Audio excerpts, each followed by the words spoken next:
अस्सलामु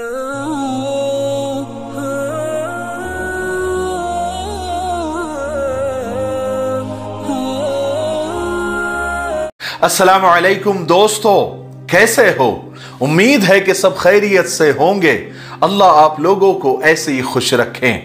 आज मैं आपको सच्ची दोस्ती पर एक बहुत ही बेहतरीन, एक बहुत ही जबरदस्त और सबक आमोज किस्सा सुनाता हूं। आज का यह किस्सा सुनकर आपको यह समझ आ जाएगा कि सच्ची दोस्ती क्या होती है, हकीकी दोस्ती क्या होती है और मतलबी और फेक दोस्ती क्या होती है। आज का किस्सा सुनकर आपको यह समझ आ जाएगा कि किन लोगों से आपको दोस्ती करनी चाहिए और किन दोस्ती से आपको दूर रहना चाहिए, किन लोगों की दोस्ती से आपको दूर रहना चाहिए। इसलिए आप वादा करें कि आज का किस्सा और आज का वीडियो आप पूरा देखेंगे और शेयर भी करेंगे। देखिए, दुनिया में अल्लाह तबारक व तआला ने बहुत सारे खूबसूरत रिश्ते बनाए हैं। हर एक के अपने मजे हैं, अलग खूबसूरती है, अलग जज्बात है, एक अलग मकाम है। लेकिन अल्लाह तबारक व तआला ने दोस्ती को एक अलग ही मकाम दिया है। उसकी खूबसूरती, उसका प्यार, उसकी मोहब्बत सबसे हटकर है। जिस बंदे को पूरी जिंदगी में एक सच्चा दोस्त मिल जाए ना, वो बहुत खुशकिस्मत है। लेकिन बस दोस्ती सच्ची होनी चाहिए और बेमतलब होनी चाहिए। किसी बुजुर्ग से किसी ने पूछा कि हजरत, दोस्ती का क्या मतलब होता है? उन्होंने कितना प्यारा जवाब दिया। कहने लगे कि मेरे भाई, एक दोस्ती तो है जिसमें मतलब नहीं होता। सच्ची दोस्ती वो होती है जिसकी शुरुआत दिल से हो, ना कि जरूरत से। और दोस्त घड़ी की सुइयों की तरह होने चाहिए, कोई छोटा, कोई बड़ा, कोई स्लो, कोई फास्ट। लेकिन जब जिंदगी में किसी के एक के भी 12 बज रहे हो तो सब साथ होने चाहिए। इसी को दोस्ती कहते हैं। दोस्ती मौसम नहीं जो अपनी मुद्दत पूरी करे और रुखसत हो जाए। दोस्ती सावन नहीं जो टूट के बरसे और थम जाए। दोस्ती आग नहीं जो सुलगे, भड़के और फिर बुझ जाए। दोस्ती सूरज नहीं जो चमके और फिर डूब जाए। दोस्ती फूल नहीं जो खिले, महके और फिर मुरझा जाए। अरे भाई, दोस्ती तो सांस है, जो चले तो सब कुछ, जो रुके तो कुछ भी नहीं। लेकिन आज का किस्सा शुरू करने से पहले एक छोटी सी गुजारिश करना चाहता हूं। आप जानते हैं कि हमारे बच्चे न चाहते हुए भी टीवी पर कार्टून देखते हैं, मोबाइल पर कार्टून देखते हैं और उनका वक्त जाया होता है और उन्हें कुछ भी नहीं मिलता, बल्कि और अखलाकी गिरावट आ रही है। हमारे दोस्त है, अजीज दोस्त है कारी जियाउर रहमान साहब, जिन्होंने एक चैनल शुरू किया है किड्स मैसेज का। इसमें अच्छे अच्छे कार्टून वो बना रहे हैं, इस्लामिक कार्टून बना रहे हैं, जिनके अंदर बच्चों को दुआएं सिखाई जा रही है, अखलाक सिखाए जा रहे हैं और बड़ी अच्छी अच्छी हदीसें सिखाई जा रही है। तो मैं उस चैनल का लिंक नीचे डिस्क्रिप्शन में दे रहा हूं, आप जाएं उस चैनल को सब्सक्राइब करें। अगर आपके बच्चे कार्टून देखते हैं या देखना चाहते हैं तो बजाय इधर उधर के कार्टून और फालतू कार्टून देखने के, वो इस्लामिक कार्टून बताएं बच्चों को, ताकि उन्हें कुछ सीखने को मिले और उनका वक्त जाया ना हो। मुझे उम्मीद है कि आप ऐसा जरूर करेंगे। ठीक है, चलिए आज का किस्सा सुनते हैं। देखा बच्चों, आज आपको मालूम हुआ होगा कि खाने का सही तरीका क्या है। अगर आपको ये वीडियो अच्छा लगा तो इसे जरूर लाइक करें और अपने दोस्तों में शेयर करें। ऐसे ही छोटी छोटी सुन्नतों को जानने के लिए किड्स मैसेज चैनल को सब्सक्राइब करें और हाँ, बेल आइकन का बटन जरूर दबाएं। आया कार्टून किड्स मैसेज, देखो बच्चों किड्स मैसेज। आया कार्टून किड्स मैसेज, देखो बच्चों किड्स मैसेज। किस्सा यह है कि एक शख्स का एक नौजवान बेटा था। वो रोजाना रात को देर से घर आता था और जब भी उसका बाप उससे पूछता था कि बेटा तुम कहां थे और इतनी रात तुम कहां रहते हो, तो वो हमेशा की तरह झट से जवाब दे देता कि मैं अपने जिगरी दोस्त के साथ था और मैं हमेशा अपने दोस्त के साथ ही रहता हूं। एक दिन हुआ यह कि बेटा जब बहुत ज्यादा देर यानी रात को 2 बजे आया, तो बाप ने भी हमेशा की तरह पूछा कि बेटा इतनी रात को कहां थे? तो उस बच्चे ने हमेशा की तरह वही जवाब दिया कि मैं अपने जिगरी दोस्त के साथ था। बाप ने कहा कि बेटा आज तो मुझे तुम्हारे दोस्त से मिलना ही मिलना है और अभी मिलना है। तो बेटे ने कहा कि अब्बा जी अभी इस वक्त रात के 2 बज रहे हैं, कल चलते हैं ना? बाप ने कहा कि नहीं, मुझे तो अभी ही चलना है, अभी ही मिलना है। मुझे देखना तो है कि रात के 2 बजे तुम्हारा दोस्त मिलता है कि नहीं, और तुम्हारा दोस्त कितना सच्चा दोस्त है और कितना जिगरी दोस्त है। बाप ने अभी पे जोर दिया और बेटा कल पे जोर दे रहा था, लेकिन बाप के आगे बेटा हार गया। दोनों बाप बेटे उस दोस्त के घर पहुंचे और रात को 2 बजे जाकर उसका दरवाजा खटखटाया। सबसे पहले तो बहुत देर तक खटखटाते रहे, लेकिन कोई नहीं आया। जब बहुत ज्यादा खटखटाया तो बालकनी से एक बुजुर्ग आदमी ने सर निकाला, जो उस दोस्त का बाप था, और आने की वजह पूछी कि भाई इतनी रात को 2 बजे क्यों आए हो? तो उस लड़के ने कहा कि मुझे अपने दोस्त से मिलना है, अपने जिगरी दोस्त से मिलना है। तो उसका बाप कहने लगा इस वक्त? वो तो अभी सो रहा है। तो बेटे ने कहा, यानी उस जो आए थे मिलने के लिए उस लड़के ने कहा कि चाचा आप अपने बेटे को जगाओ और मेरा नाम लो और कहो कि तुम्हारा दोस्त आया है और बहुत जरूरी काम है। तो वो बुजुर्ग अंदर गया। अंदर जाने के बाद बेटे को जगाया और बेटे को इत्तला दी। तो बेटे ने झटक दिया, कहा कि नहीं मुझे अभी नींद आ रही है, मुझे नहीं मिलना है। जब बहुत देर गुजर गई और वो बेटा नहीं उठा, वो दोस्त नहीं उठा, तो उसका बाप बाहर वापस बालकनी में आया और कहा कि मेरा बेटा कह रहा है कि अभी मैं सो रहा हूं, अभी मैं नहीं उठ सकता, उसको बोलो कि कल आए।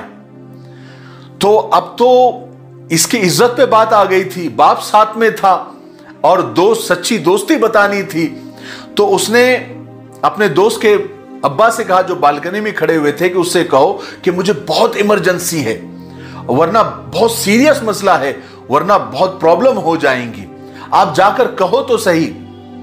वो आदमी अंदर गया, फिर जाकर अब उसके बेटे को जगाया, तो उसने फिर जैसा पहले झिड़का था ऐसे ही झिड़क दिया, और यहां तक के बालकनी में आकर अपने दोस्त को जवाब देना भी उसने मुनासिब नहीं समझा। अंदर से ही कहा कि मुझे अभी नहीं मिलना, मुझे बहुत नींद आ रही है, मैं कल मिल लूंगा। इतनी इमरजेंसी बताने के बाद, इतना दरवाजा खटखटाने के बाद दोस्त ने क्या जवाब दिया? मिलना तो दूर की बात, बालकनी में आकर देखना भी गवारा नहीं किया। बाप ने बेटे से कहा, बेटा तुमने देख लिया, यह तुम्हारा दोस्त है, सच्चा दोस्त है, जिसके लिए तुम रात रात देर तक जागते हो, मुझसे झूठ बात करते हो, मेरी कोई कीमत नहीं रखते हो। जिंदगी में पहली मर्तबा तुम अपने दोस्त से मदद लेने के लिए आए, लेकिन वो तो उठने को भी तैयार नहीं है। चलो बेटा मैं तुमको बताता हूं कि दोस्ती क्या होती है। मेरे एक पुराने दोस्त से तुमको मिलाता हूं, पास ही के गांव में है, थोड़ी दूर है, चलते हैं। दोनों बाप बेटे बाप के दोस्त से मिलने के लिए बाजू के गांव में पहुंचे, जिसका नाम यानी उनके अब्बा के दोस्त का नाम खान मोहम्मद था। वो थोड़े से दूर थे, वहां पहुंचने में रात के 3 बज गए। बहरहाल इन्होंने जाकर दरवाजा खटखटाया, मगर कोई जवाब नहीं आया वहां भी। फिर दूसरी मर्तबा खटखटाया, तीसरी मर्तबा खटखटाया, लेकिन कोई जवाब नहीं। आखिर को बाप ने अपना नाम बताया कि खान मोहम्मद, मैं हूं कमरुद्दीन, जल्दी से दरवाजा खोलो। मगर फिर भी दरवाजा नहीं खुला। अब तो बेटे के चेहरे पर एक फातिहाना मुस्कुराहट आ गई। वो अंदर ही अंदर मुस्कुराने लगा कि जैसा मैं फेल हो गया, मेरे अब्बा भी फेल हो गए। लेकिन थोड़ी ही देर में एक लाठी की ठक ठक की आवाज आई और फिर दरवाजे की जंजीर और कुंडी खुलने की आवाज आई। थोड़ी देर में दरवाजा खुला और एक बूढ़ा शख्स सामने आया, और जैसे ही उसने मेरे अब्बा को देखा, लिपट कर अपने दोस्त को गले से लगाया और कहने लगा, रोते हुए कहने लगा कि मेरे दोस्त, मैं बहुत माफी चाहता हूं, बहुत माजरत चाहता हूं, मैं शर्मिंदा हूं कि मुझे दरवाजा खोलने में इतनी देर हो गई। जब तुम 27 साल के बाद मेरे दरवाजे पर रात को 3 बजे आए और तुमने दरवाजा खटखटाया तो मुझे लगा कि जरूर तुम कोई बड़ी मुसीबत में होंगे। इसलिए मेरे पास जितना पैसा था मैं उनको निकाल रहा था, मैं उनको जमा कर रहा था। फिर मैंने सोचा कि शायद तुमको पैसों की जरूरत है नहीं, कोई बंदों की जरूरत हो, कुछ लोगों की जरूरत हो, इसलिए मैंने अपने बेटों को उठाया। फिर मैंने सोचा कि शायद तुमको जेवरात की जरूरत हो, इसलिए मैं अपने जेवरात निकाल रहा था। मेरे दोस्त, मेरे जिगर, मेरे दिल, मेरी जान, ये मेरे बेटे हैं, ये पैसे हैं, ये जेवरात है। बताओ तुमको किस चीज की जरूरत हो। तुम्हारा ये दोस्त हर चीज के लिए तुम्हारे सामने हाजिर है। अगर तुमको ये चीजें भी नहीं चाहिए, इस दोस्त की जान चाहिए, तो अपनी जान के साथ ये बूढ़ा तुम्हारे सामने खड़ा है। उस खान मोहम्मद की यानी अपने अब्बा के दोस्त की जबान से ये बातें सुनकर बेटे के आंखों से आंसू जारी हो गए। अब्बा जी, क्योंकि उसके अब्बा उसे हमेशा समझाते थे कि बेटा, दोस्त वो नहीं जो रज्जगों में तुम्हारे साथ जागे, बल्कि दोस्त तो वो होता है जो एक आवाज पर दोस्ती निभाने के लिए आ जाए, अपना सब कुछ लेकर। छोटा सा किस्सा था, खत्म हुआ, लेकिन इस किस्से से हमको सबक क्या मिला। आज भी कई लड़के और लड़कियां हैं जो अपनी फेक दोस्तियों के लिए, बिगड़े हुए दोस्तों के लिए, मतलबी दोस्तों के लिए अपने माँ बाप को नाराज कर देते हैं, अपने बुजुर्गों से अकड़ जाते हैं, अड़ जाते हैं और अपने माँ बाप को दुखी कर देते हैं। याद रखें, रिश्ता, दोस्ती, प्यार उसी के साथ रखो, उसी के साथ बनाओ जो तुम्हारी हंसी के पीछे का दर्द, तुम्हारे गुस्से के पीछे का प्यार और तुम्हारी खामोशी के पीछे की वजह जानता हो या समझ सकता हो। फालतू की दोस्तियां और फालतू की भीड़ साथ में लेकर चला मत करो। ये लोग तुम्हें सिर्फ नुकसान पहुंचा सकते हैं, तुम्हारी तरक्की में आड़ बन सकते हैं, इससे ज्यादा कुछ नहीं। दोस्त चेहरा देखकर नहीं, रंग देखकर नहीं, चाहत और अखलाक देखकर बनाओ। सफेद रंग में अगर वफा होती तो नमक भी जख्मों की दवा होती। हाँ, दोस्ती करो लेकिन अच्छी करो, सच्ची करो। एक दोस्त बनाओ, ज्यादा भीड़ भाड़ मत रखो। एक दोस्त बनाओ लेकिन सच्चा बनाओ। किसी ने बड़ी अच्छी बात कही है कि दोस्ती भी जरूरी है जिंदगी में साहब। अब आधी रात को चाय पीने महबूब के साथ तो जाया नहीं करते, तो दोस्ती जरूरी है, लेकिन दोस्ती का एक अपना दर्जा है, अपना मकाम है। उसको माँ बाप से बढ़कर मत समझो और उसके लिए माँ बाप को नाराज मत करो और बेमतलब की दोस्तियां मत करो, फालतू की दोस्तियां मत करो। एक दोस्त रखो जो आपकी हिम्मतें बढ़ाए, आपको हौसला दे, आपकी जिंदगी में रात को 2 बजे हो, 3 बजे हो, काम आए और आप भी उसके सपोर्ट में रहे। आप भी सिर्फ सामने वाले से मदद नहीं, हम भी उसकी मदद करें, एक दूसरे के लिए जान देने वाले हो। एक दोस्त हो लेकिन एक दूसरे के लिए कुर्बान होने वाले दोस्त हो। दोस्ती हो तो ऐसी, लेकिन माँ बाप से बढ़ के नहीं, घर के बुजुर्गों से बढ़ के नहीं। ठीक है, मुझे उम्मीद है कि आज के किस्से से हमको ये सबक मिला होगा कि हमें दोस्ती कैसी करनी चाहिए। ठीक है, तब तक मेरे लिए, पूरी उम्मत के लिए, पूरी इंसानियत, पूरी मानवता के लिए और हमारे प्यारे मुल्क भारत के लिए, यहाँ की अमन और शांति के लिए, तरक्की उन्नति के लिए खूब दुआएं करते रहे। अस्सलामु अलैकुम व रहमतुल्लाहि व बरकातुहू।